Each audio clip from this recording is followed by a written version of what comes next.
So, at massive expense, we have three folk who will in a moment join me on the stage, I don't like that word, up here, and they will respond to, well, literally they'll respond to some of the questions. That being because there are too many for them to respond to line by line in the time. Each of the three have had a scurry through the questions that were there and have linked some of them and are bearing them in mind, but they'll each address us very briefly at the beginning, and then I will try and guide us through those questions. If there is time, then we can have some response from the floor, but that really will depend on if there is time, because we want to tuck on the end of this session some thank yous. So may I ask, or invite, or instruct John Bradbury, Karen Campbell and Paul Whittle to join me, please. You may want to clap then.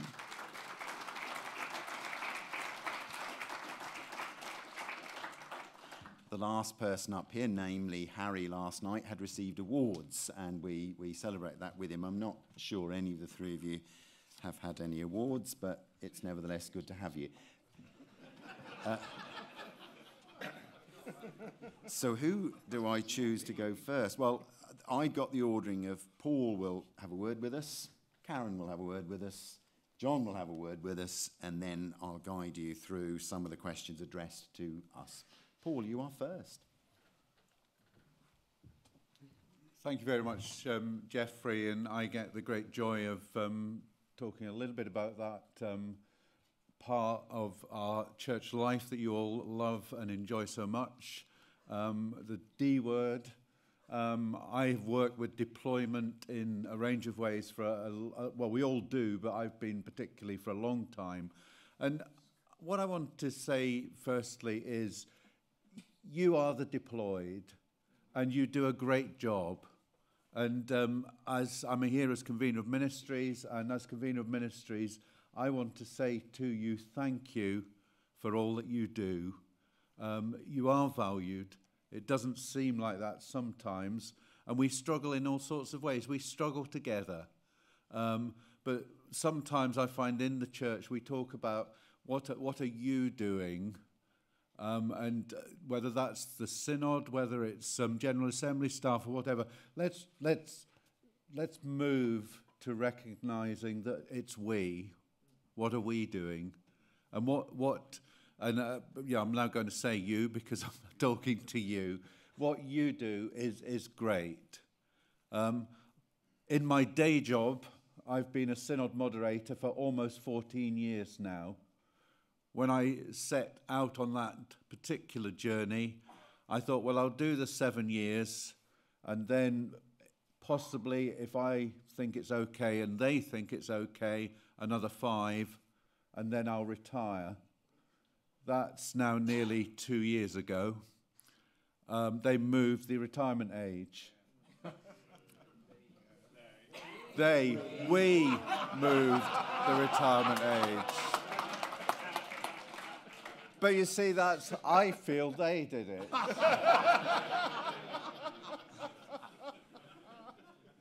So I said, can I stay on? Please. And we said, yes, you can. And I thought, great. And I settled down to enjoy, and it was about a couple of years before the 12 years, so what I then thought would be further 5 years of ministry as the moderator of Eastern Synod. And that was great until I got that email from the General Secretary.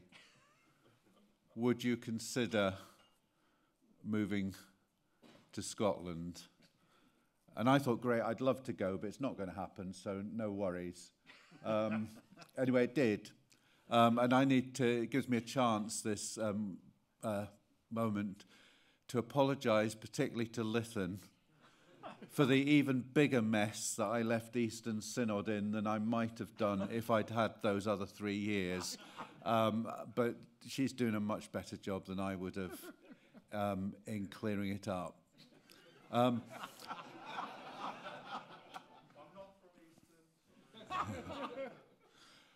I think what I want to say to you very seriously, though, we've just had a last-minute question, and I just want to say a word about that. And it's about, can we do more about the well-being of overburdened ministers? And I think that's something that's on our mind.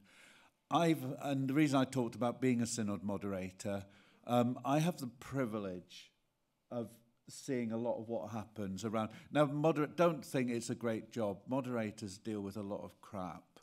And, you know, I'm not saying that lightly. There are days when I wake up and I think, why? But we also, and we also deal with a lot of really good stuff. And one of the joys of my ministry as a moderator has been going around the synod and seeing what happens and seeing what you and your colleagues do. And I think that's really important. What I can't do is make you work as little, and I say that deliberately, as little as you should.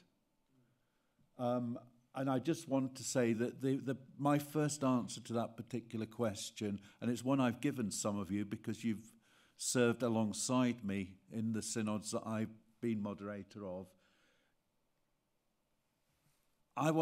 what I can do is give you permission and say, it's really interesting, in the little session we had on deployment yesterday, somebody talked about what they were doing and all they had to do. And he said, you know, it doesn't matter whether we were talking about how many churches and so on. And we're saying, well, actually, at one level, it doesn't make a difference. And he said, it doesn't matter whether I've got 2 churches or 15 churches. I can't fit it in any more into the 50 hours a week I work. And I said, hey, wait a minute. You shouldn't be working 50 hours. We've got guidelines. Now, I know you do. And I know people work a lot more than that sometimes. Read the guidelines on the working week. And I say that in all seriousness. And don't feel guilty. In ministry, and I've been doing it for a long time, Doug and I were comparing notes. He said he'd been at, because we both are alumni of the University of Glasgow, and he said, oh, I was there a long time ago. I said, so was I. And he said, what was it, Doug, 88 to 91? I said, I was there 72 to 77.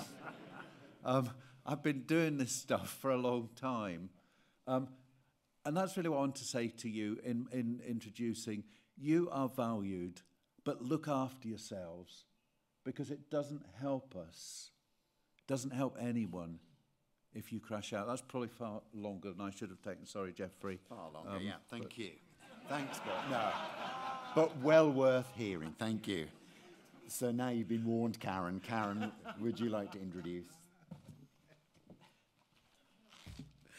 Good morning. Good morning. Right. What I can tell you is this. I am the URC's Secretary for Global and Intercultural Ministries. And I say that with great pride, not because of the role itself, but because I've remembered the words. And I could also tell you that in a lot of respects, I'm a church house baby. I'm based at Church House. I've been there for 2 years. You might think that's quite long. John is even younger than me in terms of that. So, you know, but I'm Church House baby. I started 2 years ago. I started on the 1st of April, 2020. And I seriously thought to myself, and I still think to myself, seriously, God, I get the joke. You're having a laugh at my expense. So my remit is wide, but most of my work a big part of my work since I have been in post has been necessarily to do with all things racial justice. I started during COVID. I started during lockdown. Even 2 years in, probably the number of times that I've worked from my office at Church House, I'm probably still less than 20, you know. So it's been quite an interesting lead-in. I started then during COVID. A few weeks after being in post, George Floyd was killed. George Floyd was murdered. And of course, there was the uprising and the raised awareness of Black Lives Matter. For some of us, these issues are new. I'm going to say, for some of you, these issues might have been new. For many of us, these issues are not new, because it's what we live every day. all the time. So I was just listening to Paul talking about the stresses and the strains on you as ministers, and I recognize that. I'm going to say this: the stresses and the strains that you're facing are faced equally by the black colleagues amongst you, but they also have the additional stress and strain of the day in, day out kind of racism that they need to face, or the issues when it's not even intentional overt racism, but it's the structures within which they and we have to live. And it's structures and systems which are stacked against them and stacked against us out in the world, and we get that. The world is the world. It's even harder when it feels like it's stacked against you within the church, within the body which you call home, within the body which we are told we are one, and if one part hurts, all parts hurt. And yet there are parts that are hurting and have been hurting for a long time, and the healing doesn't seem to be coming. So a lot of my work has been necessarily to do with racial justice. And one of the things, one of the earliest pieces of work that I did was working on the resolution to commit the URC to being on a journey from not racist to actively anti-racist. And people say, what on earth does that mean? If you're not racist, what's anti-racist? I will tell you the difference. Not racist. Nobody, very few people, I would say, and very few institutions, organizations would say, you know what, I'm racist. I put my hand up, that's me. Most of us believe we are not racist. Not racist allows George Floyd to be murdered. Not racist allows Stephen Lawrence to be murdered. And next year is 30 years anniversary of that, by the way. So for all those who say, why are we going on about George Floyd? That's over there. Well, right here happened, and it's happening all of the time. Not racist lets there be structures which keeps black and ethnic minority people down. Not racist leaves us out of balance. Actively anti-racist says, don't just think about the intentional racism. Don't just think about, I'm not racist, but think about what are the structures, what are the systems within which we operate?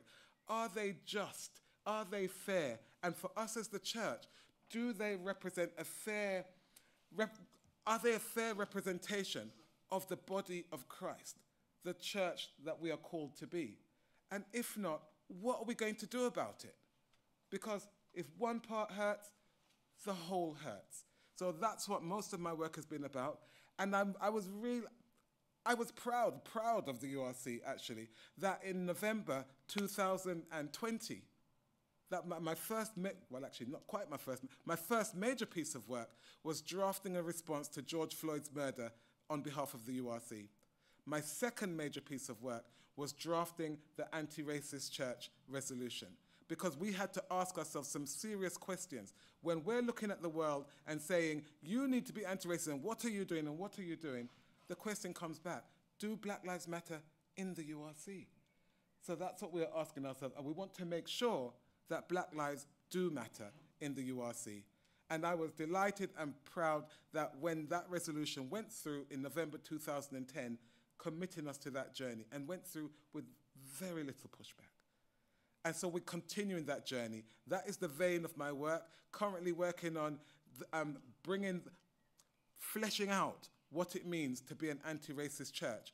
And under that heading are things like the legacies of slavery. Although legacy of slavery predated, but it's all part of one whole. So work on the legacies of slavery. If you're not clear what that means, if you're not clear, if you don't understand it, come and ask me, you know. And also we're looking at work on positive action, redressing the balance and bringing about change. So that's me, that's my intro. Hope I didn't do too bad.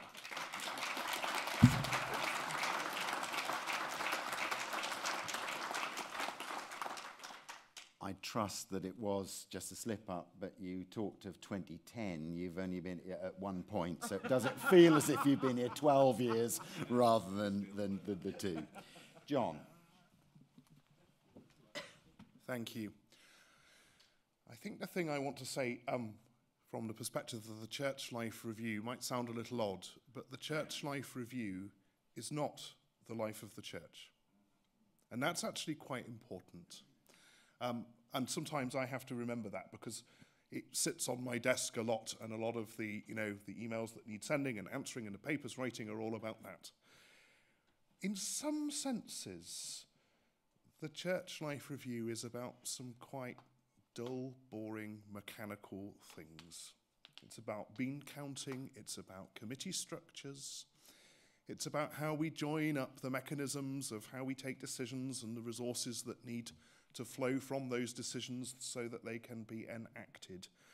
It's about all of those kinds of things, which are profoundly theological things, because they're things about how we discern the will of God and live out the will of God. But those things are not the life of the church. It's quite easy to say, and some people do, at the heart of the Church Life Review should be X. X might be vital to the heart of the life of the church. The fact that it's not about the Church Life Review doesn't mean to say it isn't about the heart of the life of the church. It's also quite easy to say, well, maybe we should wait, because who knows what that review will come up with, and maybe it would be easier to do nothing at the minute because, well, we wouldn't want to preempt anything, would we? Well, the Spirit of God doesn't quite work like that.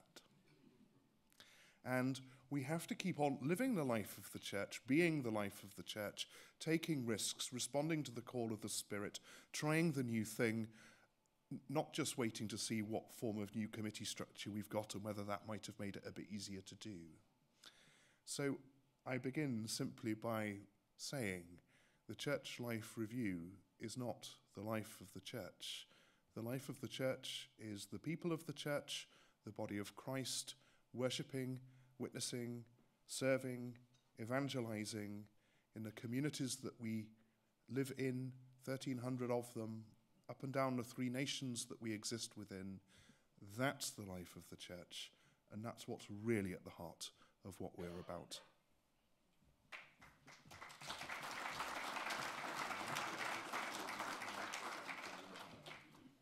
Thanks, Paul, Karen and John. Let's move to the questions. As I said at the beginning, there are far more than they can answer in the time given.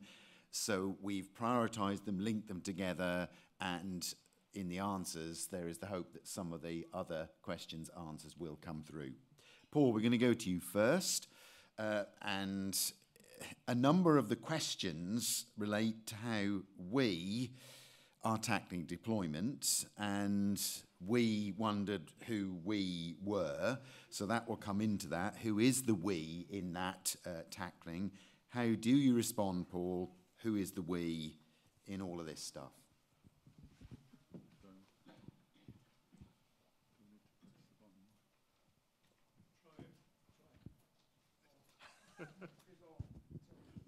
Tom.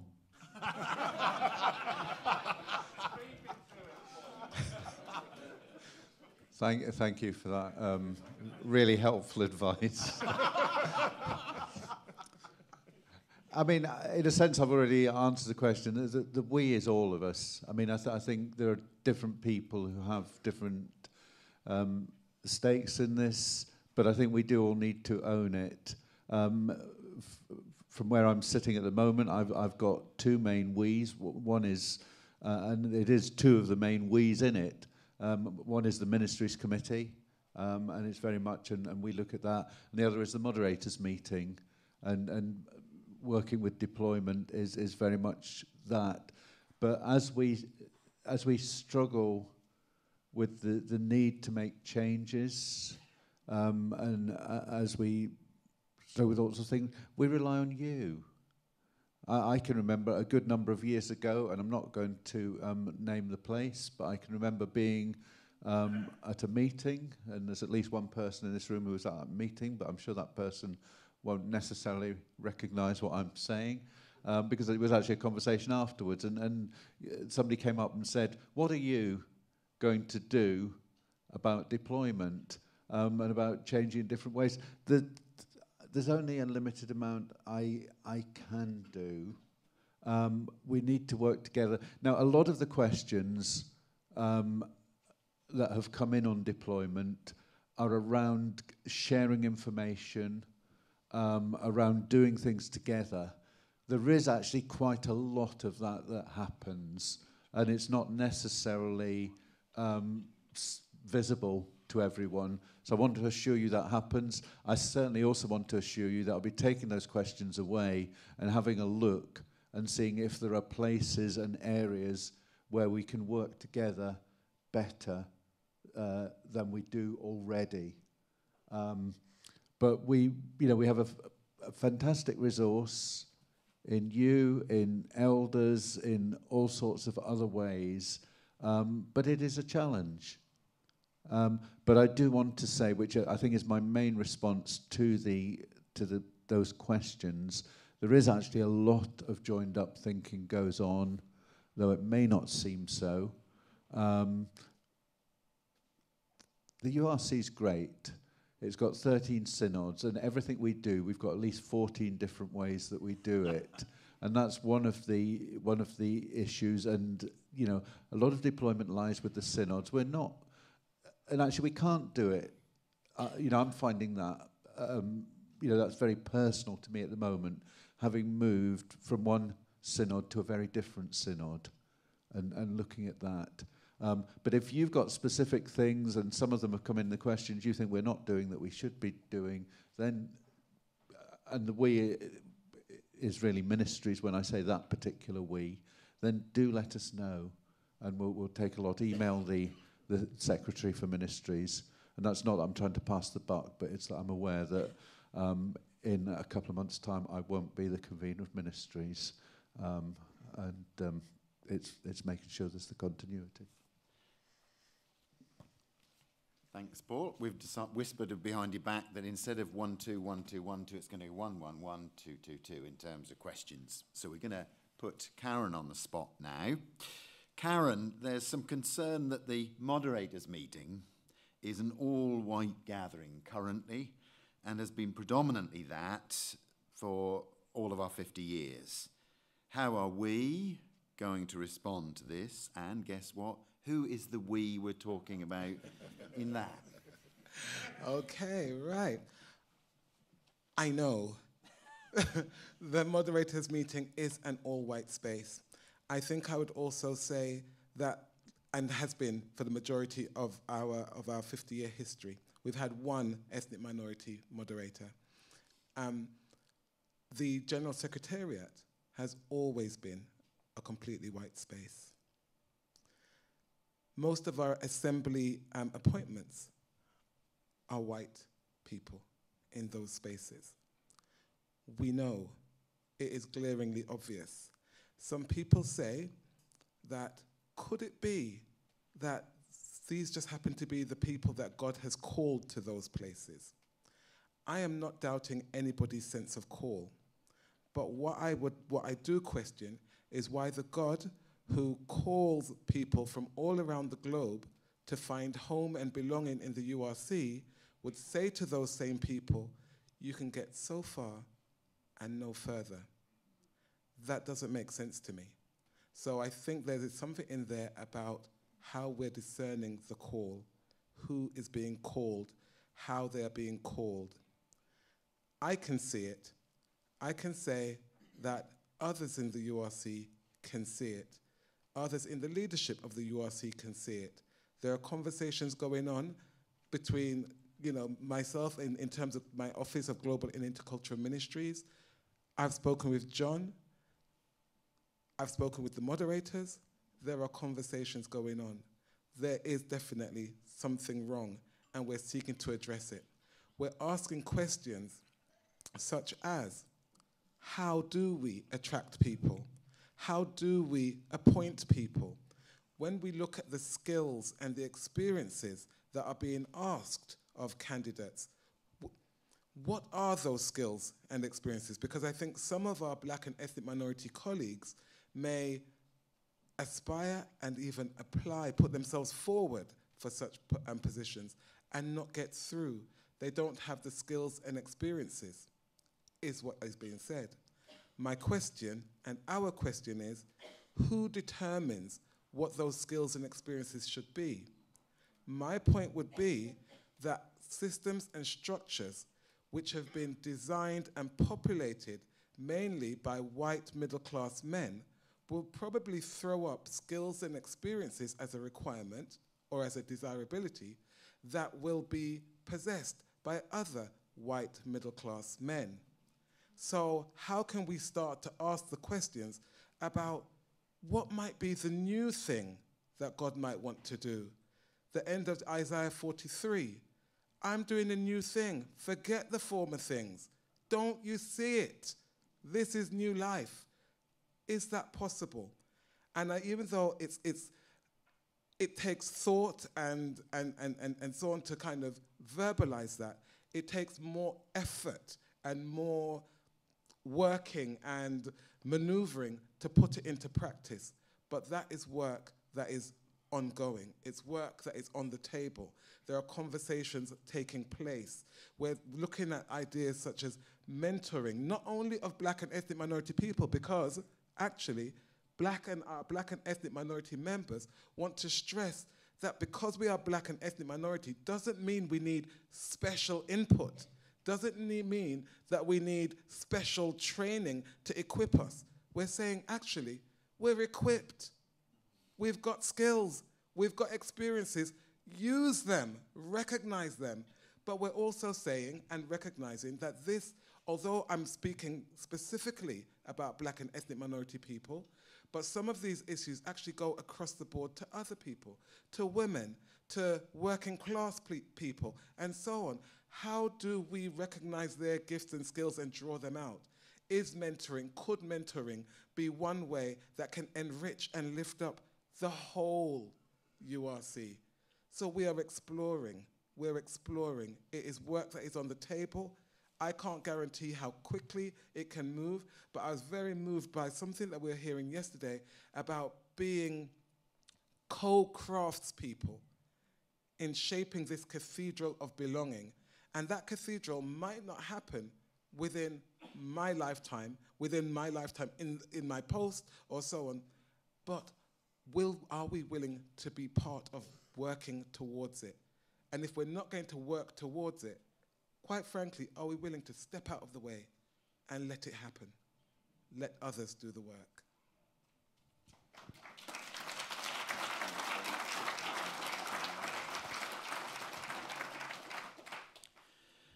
John, how much is church planting and pioneering considered when deployment issues and similar things are being thought about and in terms of the church life review? So is church planting and pioneering given the prominence that some would hope it would?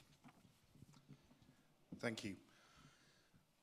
First of all, I just want to echo what Karen has said, because it is heard, it is seen. We know there is a problem. We know it's not easy to deal with. Karen and I have many long and engaged conversations about how we engage with this and respond to it. That are also going on all over the place, as Karen's indicated. And I just wanted to say, I hear, and the councils of the church hear, and we are seeking, all of us, hopefully, as a we, to respond.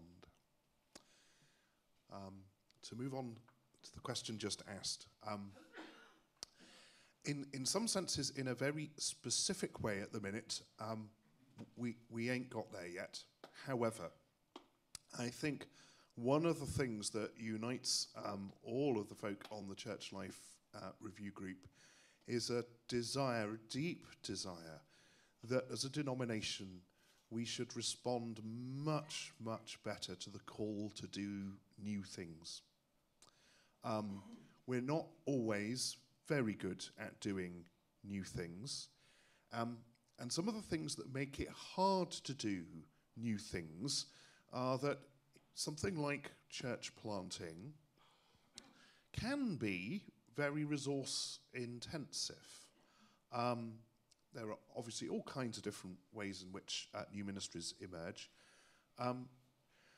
But some of the ways in which we hold our resources at the minute kind of make it quite taxing and difficult to put the pieces of the jigsaw together to get all the resources lined up in a sustained fashion that might well lead to flourishing new communities. So, for example, the Special Category Ministry scheme has led to some wonderful and innovative ministry, but it does tend rather to be premised on the idea that there is a minister who is called to a particular ministry. And actually, a lot of the research would show that if you want a church plant well, you need a small team of people to do that, not a lone ranger out there ministering on their own. The special category minister can be funded out of M&M, and people, synods will make an application, and Ministries Committee or the accreditation subcommittee will determine it, and we can supply the minister. But the minister needs somewhere to live, and the minister needs expenses, and that's actually very significant sums of money. And synods have got to be able to line up a house and the resources to do that. That's easier in some parts of the country than it is in other parts of the country. Then the question of how one might also, if one was thinking about putting a team of people together around a special category minister, you might ideally want, I don't know, a community worker, a CRCW, a youth worker, an administrator. You can see that actually the resources that one might need to do this well and embed it and make it really flourish are intensive. But we hold those resources in all sorts of different places at the minute, and it's quite hard instinctively to find a place where we join all the dots to make it happen. So part of my answer to the question is to say, in a sense, it's not for the Church Life Review to say we want to do more church planting, although actually we would, and we probably will say that at some point. But really what our task is to try and join those dots up so that the resources land together in places that enable it to be possible to put such things together. Because quite often, I suspect, where there is a vision for this kind of thing, there's not always the instant knowledge of how one navigates the systems to make it possible. And it's not that it's impossible. We are doing in some places some absolutely fabulous church planting work. But I suspect an awful lot of people have had to work very, very hard behind the scenes to put the pieces of the jigsaw together to make it possible. But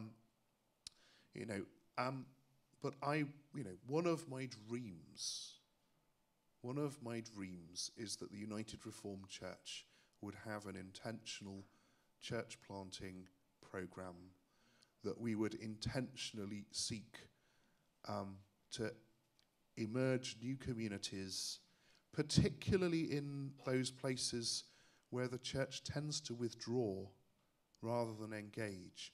Because our congregationalist kind of structure tends to lead to a situation where we withdraw from deprived areas because they're some of the first that find they run out of resource, people and financial, to carry on. And we have very little strategic ability to say, this is a community that really, really needs a church in its midst.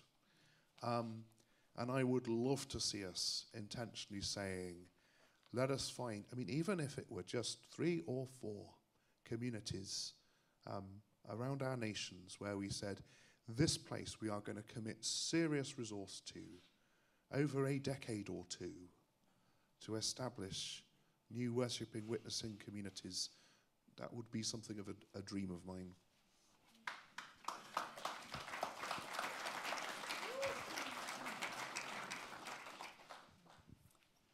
Thank you, John. I'm just watching the clock, so I'm not being dismissive, but trying to get through what we said we'd try and do. We come back to you, Paul, with how does the United Reformed Church deployment policy or sets of policies in the different postcodes compare to those of our ecumenical partners? Are we learning from them? Are we trying to learn from their mistakes or their good ideas. I mean, I think it's worth bringing the ecumenical agenda into this conversation, and as David Cornick reminded us, the ecumenical agenda is very much within our DNA. I think one of the first things to say is that so far as the traditional mainline denominations are concerned, we're very much all in the same boat. And if you want the statistics, look up David's thing on, which I think is already on the website.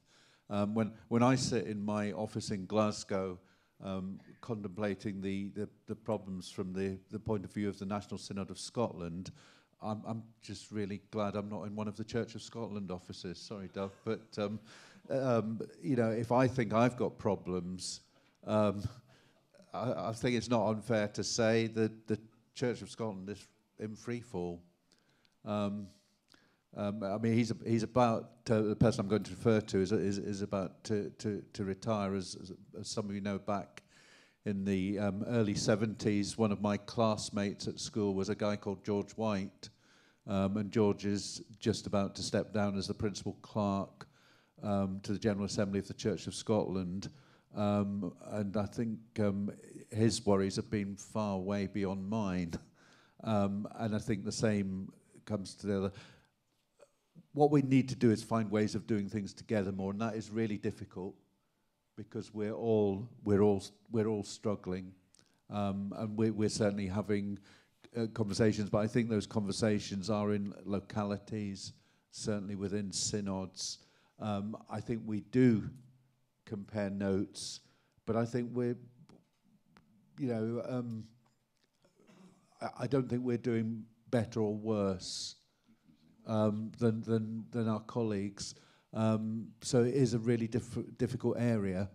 But I think that the resources will, in many cases, and particularly in rural areas, be better deployed if we find ways of doing more together. And that is a struggle. But if I'm honest, I think it's more of a struggle for our partners than it is for us. John will on that. We'll just tag onto that one. Thank you. Thank you.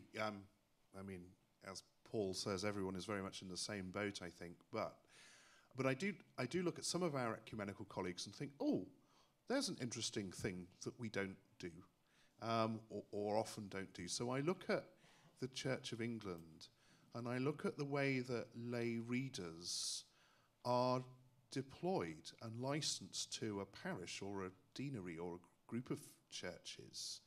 And most frequently, our lay preachers are kind of, well, they're in a free market competition of pulpit supply secretaries, aren't they? Of who can get in there first for Sunday, the 27th of April, 2024.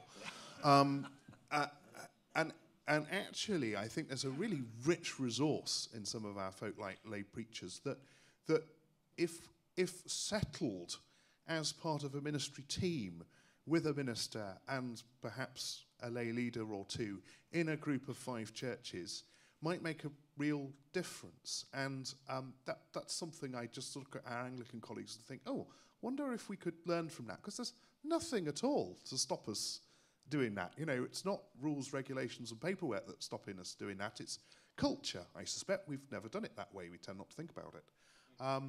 I look at some of what's going on in Methodism. And of course, Methodism benefits, suffers from, take your pick, the circuit system. But that gives a unit to which you can work with teams. And a press in many corners of Methodism to make sure that every circuit's got an administrator, to take the burden of some of the kind of paperwork stuff off folk who, you know, off ministers, off local preachers, to enable them to get on with stuff. You know, the difference in a large pastorate an administrator might make could be huge. Our structures make that tricky because, you know, all the churches are separate entities and who would employ them and how do you fund it and all of that. But, you know, again, I look at Methodism and think, oh, there's an interesting thing maybe we could learn something from. Just a couple of observations. Any observations on that one, Karen? No. If not, I've certainly got questions for Karen. Okay. And she knows it. Next question for you, Karen. In this, our 50th anniversary year, and the particular events, celebrations, and material and so forth, what is the contribution of black and minority ethnic ministers and members to these celebrations? And in particular, how is, other than that monochrome white history, part of the celebration and being reflected in those? Well, firstly, I'll say that I am part of the planning team for the 50th celebration, so that's a start. And some of the questions that I think are in people's minds that fed into what I've just been asked have been questions that have been in my mind as well, and I have been asking from my end in terms of the planning. So the questions are there, the issues are there. Global and Intercultural Ministries is going to have a presence. In terms of the Church House Open Day, does everybody know about the Church House Open Day? What? on the 1st of October, in the afternoon, will be the main celebration at Westminster Central Hall. But in the morning, Church House and Lumen will be open. We're having an open day at Church House and Lumen. For people to come in, there will be different people, there will be a living library where people can come and hear something of the stories and the history of the URC, but not in a dull, boring way. Colleagues, do not let me down. Not in a dull, boring way. A living library where we can interact, where we can ask questions, where we can find out, where we can see what's happening. It's an invitation as well to come and see Church House, not in terms of let's have a tour of this building, but to see what is happening that tries to keep the URC from that central point of view ticking over. You can see where people are and what they're doing. And there will be their stalls lined up, not just a display for you to come along and pick up some leaflets that you're going to put into recycling later, but to have conversations and to engage. Global and Intercultural Ministries will have a presence in that. We're including Cascades of Grace. Anybody know what Cascades of Grace is? Yes. Wonderful. Whoa. Right. Cascades of Grace. Voices of black and ethnic minority women in the URC. So Cascades of Grace will have a presence so that you can those who know about Cascades of Grace can find out more. Those who don't know can speak to some of the Cascades of Grace women, some of who are here in our midst today, and find out what is the work that's been happening, what are people doing. So that will be taking place. I've asked questions when I'm not part of the actual worship planning team, but I've asked of the worship planning team, what is the worship going to look like? When you tell me that there's going to be, for example, singing, what kind of songs? When you tell me there are going to be choirs, who's going to be in these choirs? These are the kinds of questions that I'm asking, and these are the kinds of things that I'm trying to ensure, and that we are, because although it might sometimes sound as though I'm the lone voice droning on, but actually no, because there are other colleagues who are also aware of these issues, and we together are trying to make sure that there is much more representation, much more, not just representation, but as my good friend John Macaulay would say, participation. You know, not just representation, but participation. There has just been a very, very, very fresh new idea floated with us just yesterday. Could there be a publication that somehow reflects the contributions of black and ethnic minority people to the history, to the development of the URC, to tell that story so that people are aware, get some of our colleagues to write things, prayers, poems, whatever it might be. That idea was just floated yesterday. I am pleased to report, George, it's on the table. I've spoken with Andy in comms. That's something that we're looking to make happen, to have that available. I know that the URC History Society, not directly part of the, it's not the celebration on the 1st of October, but this is a year of celebration. URC History Society is having their conference in June. They have invited the voices of black and ethnic minority people to contribute to that. So John Macaulay and myself will be going along and feeding into that. So in lots of different ways, we are looking at that, we're thinking about that, and we're going to make sure that it happens. And just, I was about to forget, we're also trying to ensure that when we have that stage, when that stage is there at the main celebration on the 1st of October, that who people see is not just monochrome, because the URC is not monochrome. And I think it's important for me to say that as black and ethnic minority people, we don't want a set-aside bit that is for black and ethnic minority people, because actually, we together are the URC. The black people, the white people, the ethnic minority people, whatever label we might put on ourselves, and we shouldn't deem to label each other, but whatever label we might put on ourselves, we together are the URC. And so we want to make sure that, yes, the representation, the participation is there, but we need to also have things that are all of us together and showing the world and showing ourselves, actually, that the URC is all of us.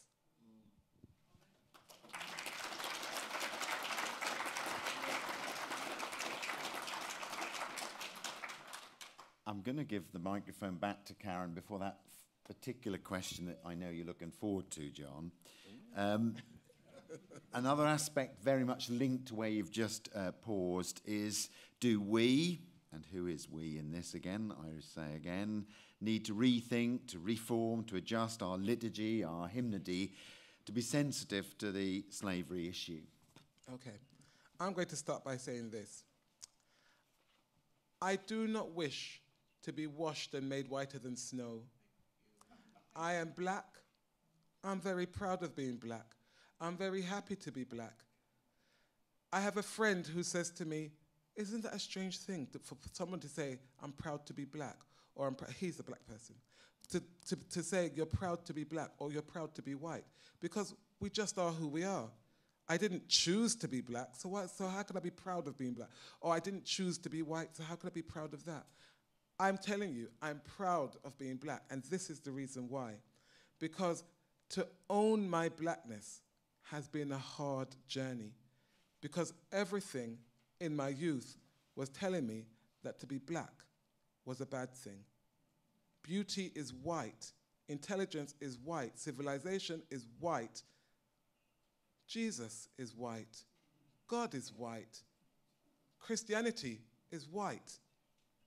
And at some point, I had to learn that actually, I don't reject being black. I embrace being black, and I'm proud of being black. Our liturgy needs to uphold that, because when I'm part of services in which I hear that evil is darkness, badness is darkness, darkness is to be overcome, darkness is to be conquered, and everything that is good is white and light. What does that say to me about myself? What does it say to me about myself in relation to white people? What does it say to white people about themselves? What does it say to white people about themselves in relation to black people? All of these things, and I'm not saying it's a deliberate thing, but it gets into your mind. It becomes our default way of thinking. It becomes who we are. It shapes how we are. So for those reasons, our liturgy needs to change. I think our colleges, when we look at our colleges and we see that all the tutors are white, and yet at least some of our students are, and regardless as to whether some of our students are black or not, even if all of our students were white, which they shouldn't be, but even if they were, they should still be learning and hearing black theology, hearing theologies from all around the globe, because there is theology from all around the globe. So what are we learning? What are we being taught? How are we being taught it? Who are we being taught by? That needs to change. The kind of images that we use in church on Sundays, when we hold, if we use pictorial images, what does Jesus look like? What does God look like? What do the disciples look like? What does the church look like? We need to start portraying in every way this multicultural church that we are, the multicultural church that not just that we are, but that we're called to be, the multicultural body of Christ. because God created all in God's image. So whether you're black or whether you're white or whether you're Asian or whether whatever other thing, that any other label that we might want to put on ourselves, we are all in the image of God. And so our liturgy, our life, our way of being, everything about us should reflect that. So yes.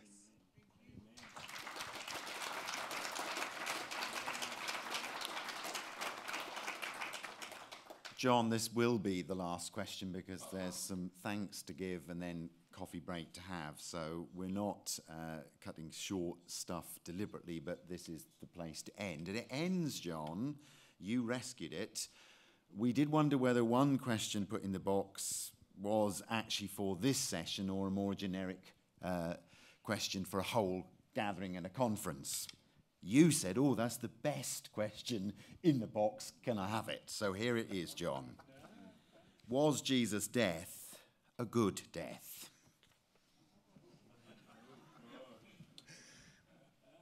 I think that is a brilliant question, and given quite a bit of what I said on the first afternoon, I think it's well worth us grappling with for a minute or two. And of course, you know, the simple answer is no, and the simple answer is yes.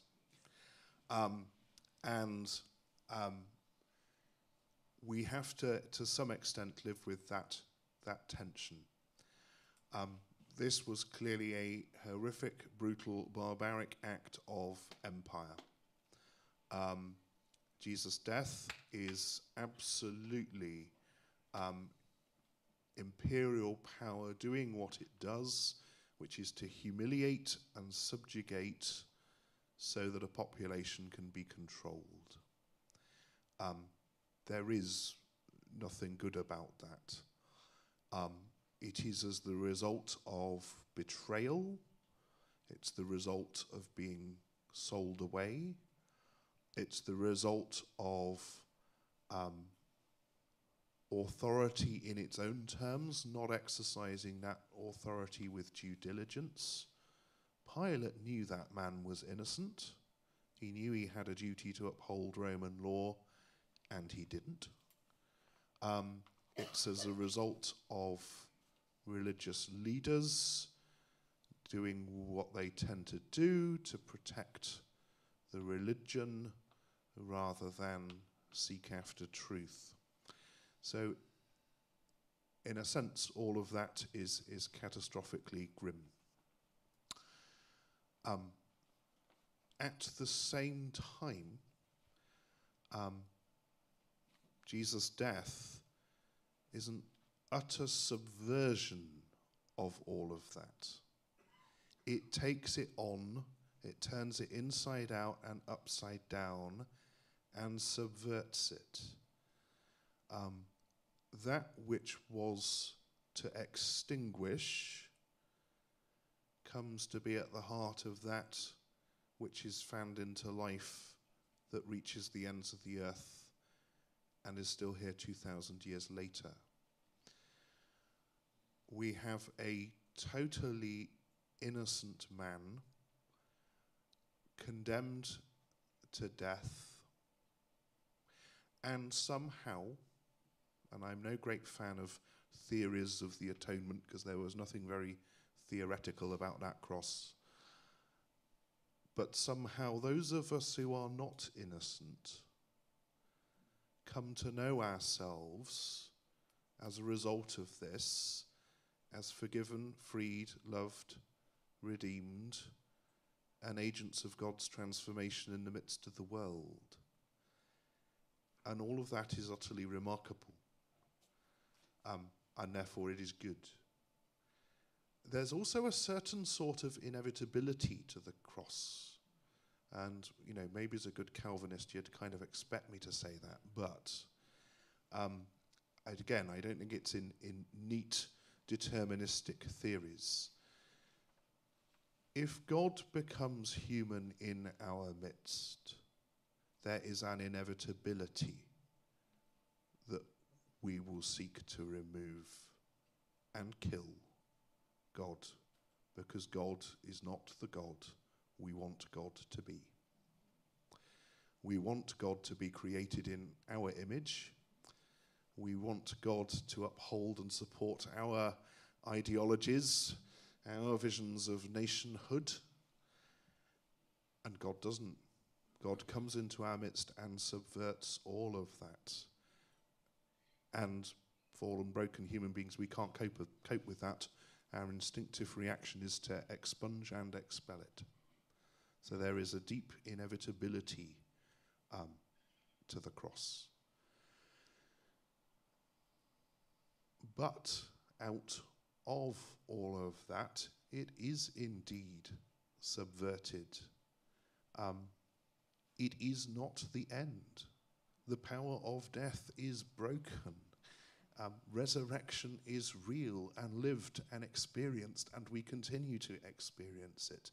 The gift of the Spirit that comes along with resurrection is real and in our midst, and always pursuing to move us beyond that inevitability of the rejection of God to the place where we are opened by the Spirit to allow God's self to transform us, move beyond that and become agents of reconciliation, transformation, redemption, justice, peace, the integrity of creation, to witness to all of that, to enable all of that, to live all of that within the midst of creation. So when Paul says we preach Christ and him crucified, it is indeed something profoundly good for us, for the whole of creation, for the whole cosmos, that emerges out of something profoundly broken, bad, and inevitable. And that transformation is at the heart of the faith we profess and proclaim.